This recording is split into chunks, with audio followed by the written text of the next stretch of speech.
The U.S.-China trade standoff, now a real he said, she said. President Trump today claiming tariff talks with China are underway and both sides are in contact every day. They had meetings this morning and we've been meeting with China. A spokesperson for Chinese President Xi today using one of President Trump's favorite phrases against him, labeling talk of trade talks fake news. Can you clarify with whom the U.S. is speaking with China? They're saying it's fake news that trade talks are happening. Well, they had a meeting this morning, so I can't tell you. It doesn't matter who they is. We may reveal it later. But China today said the two sides have not consulted or negotiated at all. A spokesperson for the Chinese government signaling they're willing to talk, but that Trump has to change tactics if he wants a deal, saying our doors are open if the U.S. wants to talk.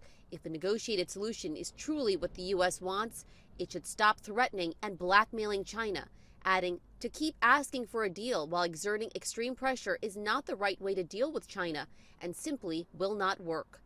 Trump's tariffs have rattled the economy, sparking fears of inflation and a possible recession. Representatives from Walmart, Target, and Home Depot meeting with the president this week, warning him his tariffs will soon cause empty store shelves in the U.S. Now, the Wall Street Journal reports Trump is considering slashing that 145% tariff on China by between 50 and 65%.